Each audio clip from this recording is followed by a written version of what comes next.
في البدء كان الكلمة والكلمة كان عند الله وكان الكلمة الله.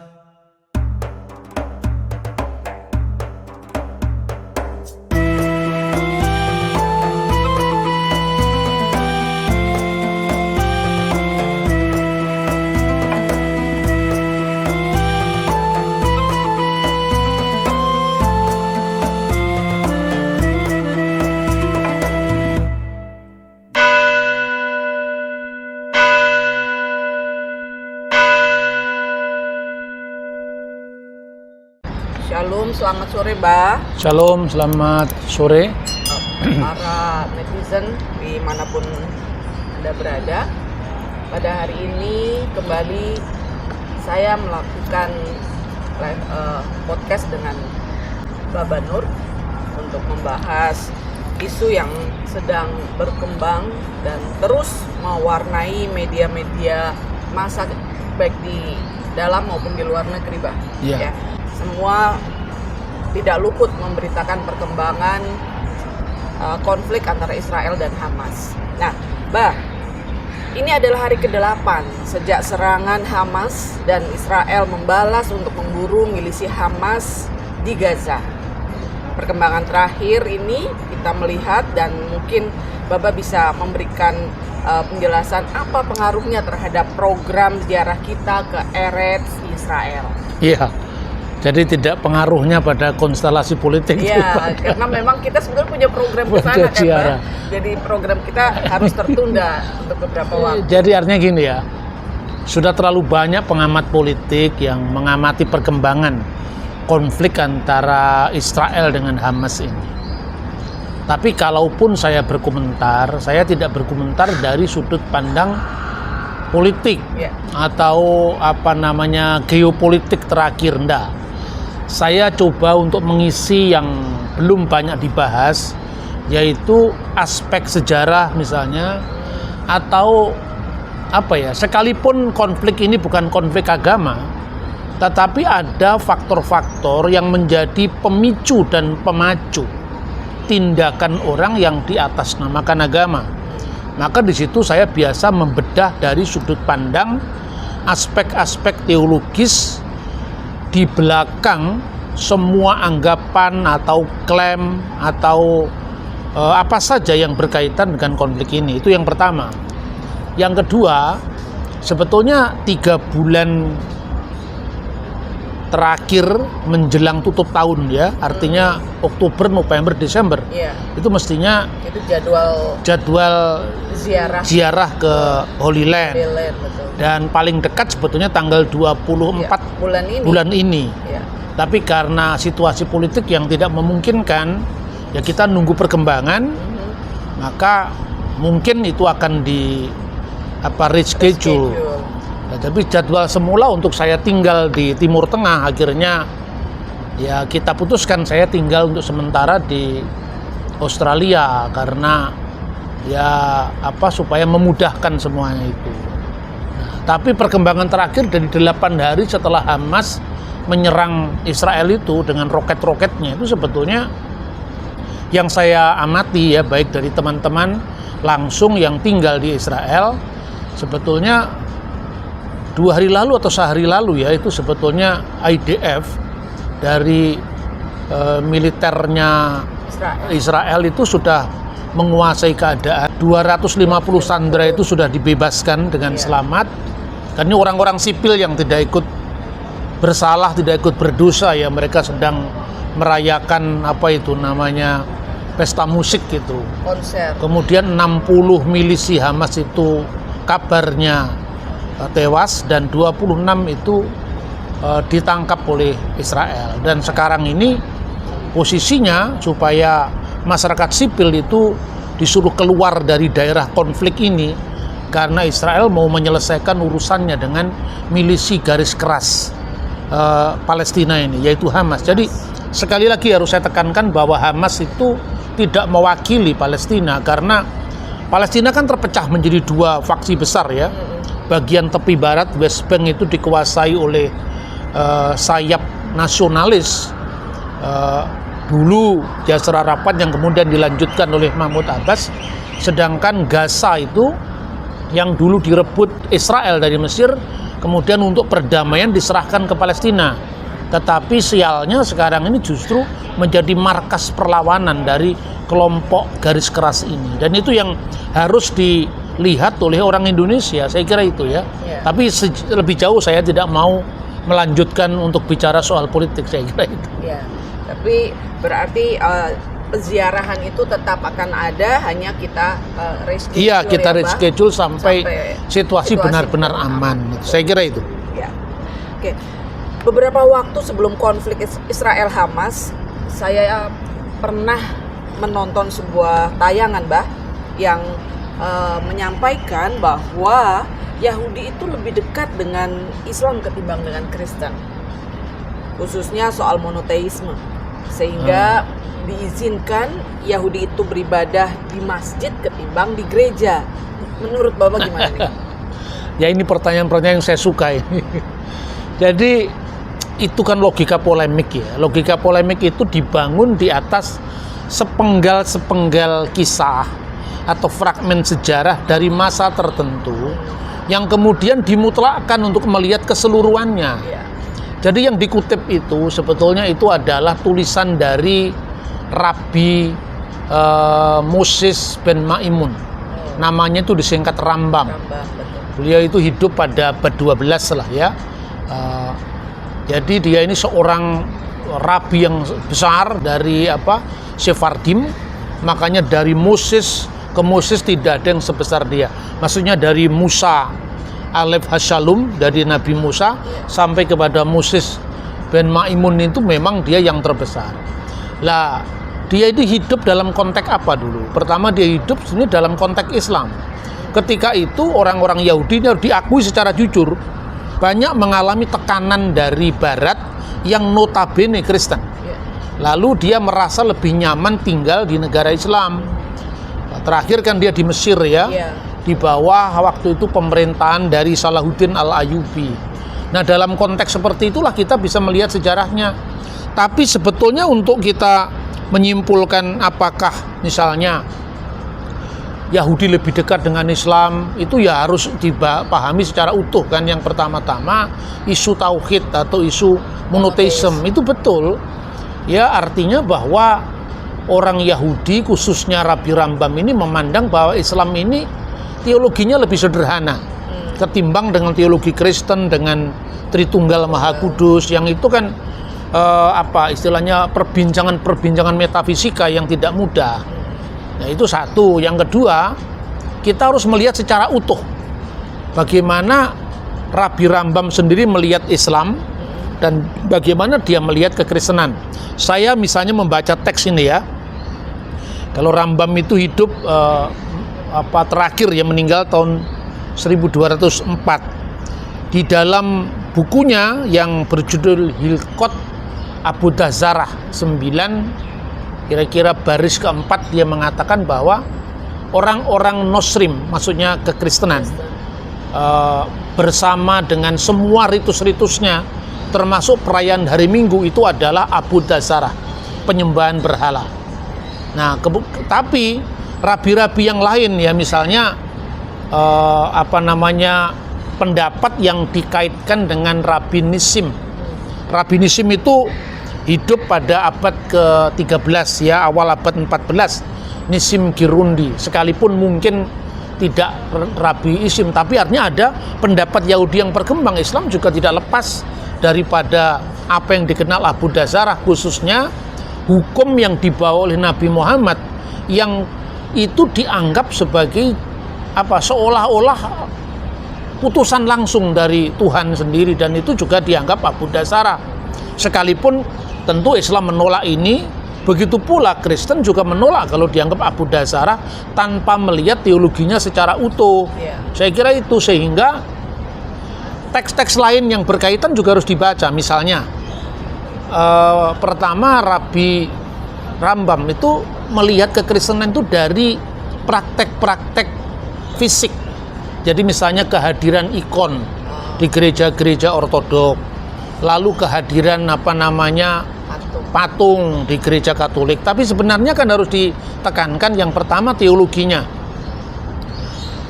Rabi Rambam mengatakan bahwa Tuhan itu satu, ya, esa, tidak ada makhluk yang bisa disejajarkan di samping Tuhan. Itu Kristen kan setuju. Lo yihye leha Elohim akhirim alpanai, setuju. Jangan membuat patung, kita juga setuju. Tapi pertanyaannya, patung di gereja itu kan bukan patungnya Tuhan. Sehingga jangan menyerupai patung apapun di atas bumi maupun di langit, ya. Itu artinya bahwa yang tidak boleh membuat itu adalah patungnya Tuhan. Dan tidak ada orang Kristen yang membuat patungnya Allah, bahkan kemudian disuruh memberi dupa, itu tidak ada. Yang dibuat itu kan gambar-gambar orang suci, dan itu tidak untuk disembah. Misalnya gambar bayi Yesus bersama Bunda Maria misalnya. Itu kan konteksnya apa? Konteksnya adalah gambar makhluk. Jadi yang dibuat dari ikon Yesus itu kan sebetulnya firman yang menjadi manusia. Allah sendiri tidak bisa digambar. Yohanes 1 ayat 18, tidak seorang pun pernah melihat Allah, tapi anak tunggal yang di pangkuan Bapa dialah yang menyatakannya. Jadi yang dipatungkan itu bukan Allah, dan itu pun tidak pernah ada kewajiban dalam liturgi atau dalam teologi gereja. Kamu harus meletakkan patung ini di tempat paling utama, dan kemudian setiap kali kamu bertemu harus mencium, tidak pernah ada. Kalau ada benda kemudian disuruh mencium, sekalipun itu bukan disembah, itu bisa dianggap sebagai idolatry. Tetapi kalau itu gambar hanya dipasang, misalnya kayak patung di depan gereja misalnya, itu tidak untuk disembah. Itu jadi kesan-kesan fisik ini, dan ini juga merupakan peringatan bagi orang Kristen sebagai sesama mitra dialog, agar simbol-simbol kita, ritus-ritus kita itu tidak menimbulkan batu sandungan. Jadi misalnya di kalangan seniman-seniman Kristen, ada yang menggambarkan Tritunggal itu dengan gambarnya Allah Bapa, rambutnya putih, ya, terurai, dan kemudian di sampingnya gambar Yesus yang rambutnya, jenggotnya hitam, dan ada gambar merpati. Itu gambar yang secara teologis tidak mewakili ajaran Kristen. Itu salah. Karena apa? Karena Allah tidak bisa digambar. Yang bisa digambar itu adalah ciptaannya. Dan kita juga bisa melihat sebetulnya di dalam Yudaisme sendiri, artinya di dalam kitab Perjanjian Lama, Tuhan juga suruh membuat gambar 3 dimensi, yaitu kerubim, serafim, ya, yang sayapnya melingkupi dan harus diletakkan di atas tabut perjanjian. Lah itu kan patung sebetulnya. Tapi kan itu bukan patungnya Allah. Lalu disuruh membuat patungnya ular tembaga untuk memperingati penyelamatan Israel. Itu kan juga patung. Tapi pertanyaannya sekarang, kenapa Yudaisme sekarang tidak mengenal itu lagi? Karena bait Allah sudah tidak ada. Maka ketika bait Hamikdas atau bait suci tidak ada, otomatis kerubim, serafim itu juga tidak ada di dalam bait suci, karena bait sucinya tidak ada.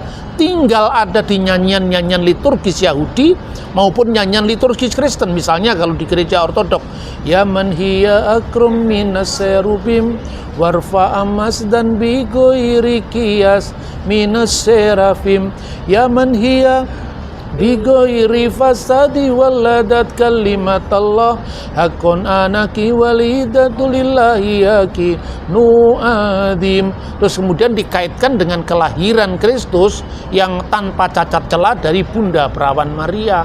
Jadi saya kira itu, sehingga dengan demikian sekarang ya, suara dari abad pertengahan itu tidak bisa mewakili hubungan Yahudi dan Kristen sekarang. Sekarang hubungan Yahudi dan Kristen sudah sangat baik.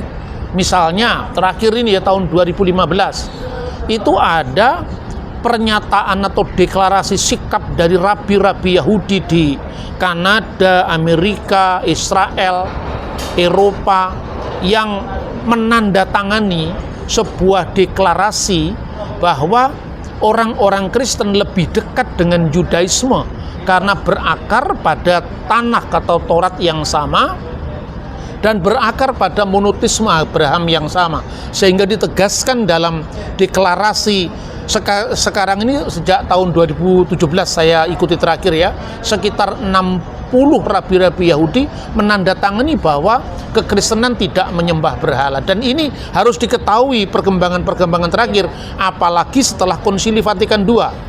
Hubungan antara gereja Katolik dengan Yahudi sangat baik, sehingga orang Yahudi tidak lagi mendapatkan stigma sebagai deicidium, pembunuh Kristus, dan Yahudi pengkhianat itu kan dihapus dari Katekismus Romanum tahun 1590-an, dan akhirnya sekarang hubungannya lebih baik. Saya kira itu. Jadi tidak boleh kita melihat masa lalu, apalagi dalam suratnya Rabi Rambam kepada orang-orang Yaman, Nabi Muhammad itu disebut Hamis Suga, orang gila, nabi palsu. Jadi seperti Yesus sendiri juga disebut orang gila, Muhammad juga disebut orang gila, tapi bagi perspektifnya dia, baik Yesus maupun Muhammad itu akan menyiapkan kepada Mesias Yahudi yang akan datang. Nah, ini harus dilihat secara utuh, tidak bisa dipenggal-penggal seperti itu. Saya kira demikian ya dalam kita melihat sejarah. Iya, Bang. Kemudian ini, Bang, kalau tadi Bapak menjelaskan penilaian Yahudi terhadap Kristen dan Islam, lalu bagaimana sekarang penilaian Kristen terhadap Yahudi dan Islam? Ya gini, kalau orang Islam kan menilai orang Yahudi itu kan laknatullah. Kita bisa membaca, tapi ini pun juga tidak mewakili Islam sekarang kan. Jadi misalnya tafsir-tafsir Al-Quran, misalnya Maroh Lapid Tafsir An-Nawawi, itu karya Syekh Nawawi Al-Bantani yang sangat terkenal, yang sangat saya banggakan di beberapa forum, karena ada orang Banten, orang Indonesia yang menjadi ahli tafsir Quran dan namanya mendunia. Itu kakeknya wakil presiden kita sekarang, Pak Maruf Amin, namanya Syekh Nawawi Al-Bantani. Dalam tafsir Maroh Lapid Tafsir An-Nawawi, Tafsir Jalalain, itu juga merekam bagaimana hubungan buruk antara Yahudi dan Islam, sehingga ketika menafsirkan surat Al-Fatihah itu misalnya, ihdinas syiratal mustaqim syiratal ladzina an'amta alaihim ghairil maghdubi alaihim waladdallin. Tunjukkanlah kami jalan yang lurus, yaitu jalan orang-orang yang kau beri nikmat, dan bukan jalannya orang-orang yang engkau murkai. Siapakah al-maghdubi alaihim? Wahum Yahud, mereka adalah orang Yahudi. Waladdallin, dan siapakah orang-orang sesat? Wahum an-nasara alladzina dolu anil Islam, dia adalah orang-orang Nasrani, mereka adalah orang Nasrani yang tersesat dari jalan Islam. Jadi kalau kita membaca Quran sendiri misalnya, justru hubungan antara Kristen dengan Islam lebih dekat ketimbang Yahudi dan orang-orang musyrik. Nah, ini kan tidak bisa mewakili Yahudi sekarang, kan teks itu punya konteks. Orang-orang yang paling keras permusuhannya terhadap orang beriman adalah orang-orang Yahudi dan orang-orang musyrik. Itu ada dalam Al-Quran, surat Al-Maidah 82. Tapi sebaliknya tentang Kristen, walatajidanna aqrabahum mawaddatan lil ladzina amanu ladzina qalu inna nasara dalika bi anna minhum qisisina wa rubbana wa anahum la yastakbirun. Tapi di antara orang-orang yang paling dekat persahabatannya atau dekat hubungannya dengan orang-orang beriman, maksudnya orang Muslim, adalah mereka yang berkata kami adalah orang Nasrani. Sebab apa? Di antara mereka itu ada para biarawan, para rahib, para kisis, para pendeta, dan mereka tidak menyombongkan diri. Itu perspektif Islam terhadap Yahudi dan Kristen. Lah, perspektif Yahudi tentang Islam, selain misalnya Nabi Muhammad dianggap nabi palsu dan orang gila, gitu. Lalu juga ada satu teks yang penting, itu disebutkan dalam responsa Rabi Rambam. Itu dikatakan begini, kalian boleh mengajarkan Torah kepada orang Nosrim, orang Kristen, tapi tidak untuk orang-orang Ismailiyin, orang-orang Ismail. Kenapa? Karena kalau kamu mengajarkan Taurat kepada orang Kristen, kamu bisa menarik mereka ke dalam kebenaran iman kita. Karena orang Kristen menghormati Taurat. Orang Kristen menganggap Taurat itu asalnya dari yang ilahi. Dan dalam Talmud itu Traktat Sanhedrin juga dikatakan, siapakah yang tidak menerima bagian dalam olam haba dunia akan datang? Mereka yang menyangkal kebangkitan orang mati. Maksudnya ini statement Parisi terhadap Saduki. Yang kedua, mereka yang berkata bahwa VN Torah min hasamayim. Mereka yang berkata Taurat tidak berasal dari surga. Artinya Taurat itu mengalami perubahan. Nah, inilah yang kemudian dikhawatirkan oleh Rabi Rambam, apabila kepada umat Islam diajarkan Taurat, maka nanti akan menganggap Taurat itu palsu. Kalau cocok dengan klaimnya, misalnya Ulangan pasal 18 ayat 15 dan 18 ditafsirkan itu menubuatkan Nabi Muhammad, ya. Nabi Mikharbeka meaheka kamoni yakim leha adunai iluheka alaf tismaun. Seorang nabi di tengah-tengahmu. Nah, di tengah-tengahmunya enggak dibaca, di tengah-tengah Israel. Di antara saudaramu ditekankan, ya Muhammad itu keturunan Ibrahim dari Ismail, sedangkan Musa itu dari Ishak, ya. Maka Israel dan Islam. Padahal yang disebut Israel itu kan bukan Ishak tapi Yakub. Lah, ini orang Samaria menafsirkan siapa Mesias yang akan datang itu adalah Taheb sang pemulih yang katanya lahir dari suku Yusuf. Jadi Yusuf bersaudara dengan Lewi. Orang Yahudi dan orang Kristen menafsirkan dari suku Yehuda. Soal orang Yahudi menolak Yesus sebagai penggenap, lah itu urusan lain. Kan teksnya masih sama, hanya tafsirannya beda. Karena itu nanti kalau umat Islam kamu ajarkan Taurat, kata Rabi Rambam, nanti kalau cocok diakui itu untuk dia, tapi kalau nggak cocok ditolak. Makanya untuk orang Kristen masih ada harapan supaya dia bertobat kepada Yudaisme. Itu perspektif, ya karena dianggap sesat tadi. Jadi harus utuh melihat itu, tidak bisa sepotong-sepotong. Nah, sekarang bagaimana pandangan Kristen terhadap Yahudi dan Islam? Kalau orang Kristen memahami gini, ketika Tuhan memanggil Abraham, itu kan kamu akan jadi bangsa yang besar, namamu akan masyhur, dan kamu akan menjadi berkat, yang memberkati kamu akan diberkati, yang mengutuk kamu akan dikutuk, dan olehmu semua kaum di muka bumi akan mendapatkan berkat, itu kan? Nah, kemudian semua itu sudah digenapi, termasuk yang menjadi berkat dan yang memberkati engkau diberkati, yang mengutuk engkau dikutuk, namamu masyhur. Semua orang sangat terkenal mulai dari zaman doa Yahudi, Baruch atah Adonai Elohenu meleka ulam Elohe Abraham, Elohe Yitzhak, Elohe Yakub, makin Abraham. Terpujilah engkau ya Tuhan, sembahan kami Raja yang kekal, Allah Abraham, Allah Ishak, Allah Yakub. Perisai Abraham, namanya dikenang dalam doa anak cucunya, yaitu dari Kristen. Diawali juga Injil itu Sefer Toledot Yesua Hamasiah ben David ben Abraham. Inilah silsilah Yesus Kristus putra Daud putra Abraham. Islam juga kama sholai ta'ala Sayyidina Ibrahim wa ala ali Sayyidina Ibrahim. Artinya nama Ibrahim masyhur. Tapi yang belum digenapi itu adalah olehmu semua kaum di muka bumi akan mendapatkan berkat. Di mata orang Kristen itu digenapi dengan kedatangan Yesus. Makanya yang disebut olehmu semua kaum di muka bumi akan mendapatkan berkat itu berkat mesianik, the messianic blessing, penyelamatan alam semesta melalui sang Mesias. Dan sekalipun Yahudi menolak, itu bukan urusan Kristen, tapi itu artinya kan soal tafsir, ya. Kristen percaya bahwa itu digenapi dalam sosok Yesua HaMasiah. Makanya ketika Kristus datang, Yesus mengatakan, Abraham melihat hariku. Dia akan melihatnya, menunggu dari Firdausnya kapan penggenapan janji Allah itu tiba. Dan ketika Yesus datang, itu sudah digenapi dan Abraham bersukacita. Orang-orang Yahudi yang menolak klaim Yesus sebagai Mesias yang praeksisten, karena di dalam keyakinan Yahudi sendiri juga nama Mesias itu praeksisten, sudah ada sebelumnya. Menolak itu umurmu belum sampai 50 tahun. Kamu belum cakap memberi nasihat. Bagaimana kamu mengungkapkan semacam itu? Yesus mengatakan, Pren Avram genistai ego eimi. Sebelum Abraham jadi, aku telah ada. Bukan aku ada sebagai fisik kemanusiaan Yesus. Jadi yang masuk dalam Tritunggal itu bukan kemanusiaan Yesus yang fisik sehingga menyandingkan manusia dengan Allah seperti yang dituduh oleh Rabi Rambam. Tidak seperti itu. Tapi yang disebut Tritunggal dalam Bapa, Putra dan Roh Kudus itu adalah Allah, firman-Nya dan Roh-Nya yang kekal.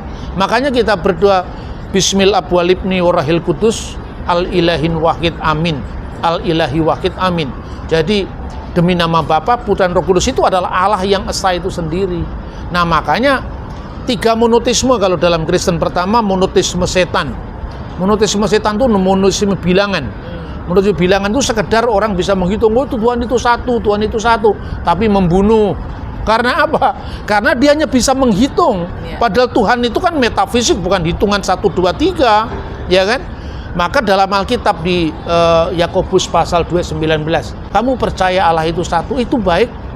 Tapi setan-setan pun juga percaya itu dan gemetar karena itu. Makanya saya sebut ini the satanic monotheism. Makanya ISIS, saya tidak mengatakan Islam, loh ISIS.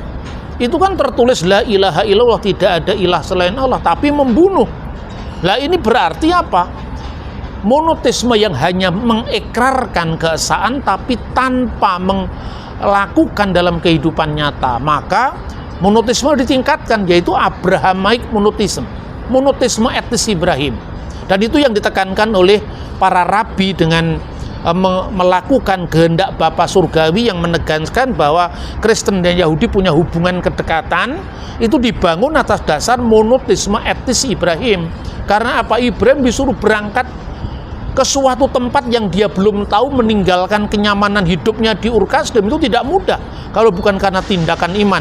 Ini monoteisme dengan etika. Jadi tidak hanya mengakui Tuhan itu satu, tapi melakukan secara etis pengakuannya itu. Karena Tuhan itu satu, maka komitmen kita kepada Tuhan dinyatakan pada sesama manusia, ketaatan dan seterusnya. Tapi Abraham belum memahami ya penggenapannya itu. Lah orang Kristen memahami penggenapannya itu di dalam Yeshua HaMashiach, yaitu monoteisme trinitaris. Trinitas tidak bicara soal jumlah. Trinitas tidak bicara soal makhluk yang ditempatkan di sisi Allah. Tidak adalah orang primitif yang menganggap bahwa Tritunggal itu Tuhan berkepala 3, itu tidak ada seperti itu. Hanya orang-orang yang tidak mengerti kekristenan yang memahami seperti itu. Maka bagi orang Kristen, ya minta maaf, ya kita juga boleh menilai dong tentang Yahudi dan boleh menilai tentang Islam. Bagi orang Kristen, monoteisme Yahudi itu berhenti pada monoteisme Abraham. Jadi monoteisme etis tanpa menjelaskan bagaimana rahasia Tuhan itu sendiri diungkapkan. Begitu juga Islam. Islam tidak beranjak dari monoteisme Abraham. Karena ya jangan kamu pikirkan tentang zat Allah, pikirkanlah saja tentang makhluknya. Justru yang tidak boleh dipikirkan itu disingkapkan dengan pewahyuan diri Allah di dalam Yeshua HaMashiach, di dalam Kristus. Tentu perspektif ini Anda boleh menolak karena Anda memang bukan orang Kristen. Tetapi izinkanlah orang Kristen meyakini apa yang diyakini. Jangan dilihat dari perspektif Yahudi, jangan pula dilihat dari perspektif Muslim. Begitu juga apa yang diyakini Islam tentang finalitas Nabi Muhammad sebagai katamun nabiyin, kita harus mengakui itu. Tapi tidak boleh dilihat dari finalitas Kristus, dari sudut pandang Kristen. Kalau dengan demikian, maka prospek perdamaian dunia itu akan kita capai tanpa kita kehilangan identitas kita masing-masing, jati diri kita. Kita memang tidak sama, tetapi kita harus bisa bersama-sama. Hineh matof umanaim sefet ahim gam yakat.